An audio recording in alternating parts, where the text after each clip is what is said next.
عورتوں کو حکم دیا گیا تھا عورتوں کو کہ وہ اپنی زینت کو چھپائیں گی، اپنی خاوند کے علاوہ اپنی زینت کو کہیں ظاہر نہیں کریں گی۔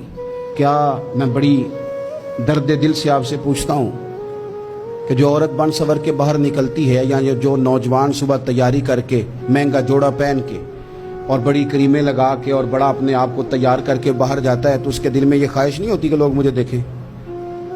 کس لیے نکلا ہے وہ؟ اگر وہ تیار ہو کے تیاری کر کے مرد یا عورت کوئی بھی باہر گیا تو کس مقصد کے لیے؟ اس کے سینے کے اندر یہ خواہش نہیں پیدا کہ لوگ مجھے دیکھیں گے، اور دیکھنے کے لیے اس نے یہ سارا کچھ کیا ہے۔ میرے نبی پاک صلی اللہ علیہ وسلم نے فرمایا لعنتی ہے وہ شخص جس نے دیکھا، اور حضور فرماتے ہیں وہ بھی لعنتی ہے جسے دیکھا گیا، جسے دیکھا گیا وہ بھی ملعون ہے۔ کس کی بات ہو رہی ہے؟ تو شارحین فرماتے ہیں جو تیاری اس لیے کر کے گیا تھا کہ مجھے دیکھا جائے، جس نے اپنے اوپر طاری کی تھی چیزیں کہ مجھے دیکھا جائے اور میں بد نظری کا۔ حضور علیہ السلام نے تو ہمیں فرمایا تھا کہ تہمت والی جگہ سے بھی بچ کے رہنا، جہاں تہمت لگ سکتی اس جگہ سے بچو۔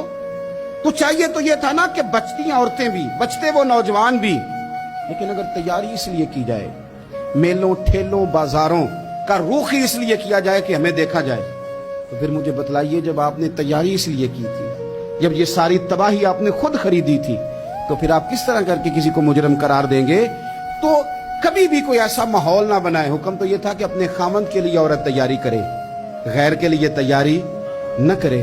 اب عورت گھر میں میلے کچالے کپڑوں میں رہتی ہے اور جانا ہو تو وہ کہتی ہے مجھے نیا جوڑا چاہیے۔ تو یہ خرابیاں وہ ہیں جو ہماری پیدا کرنا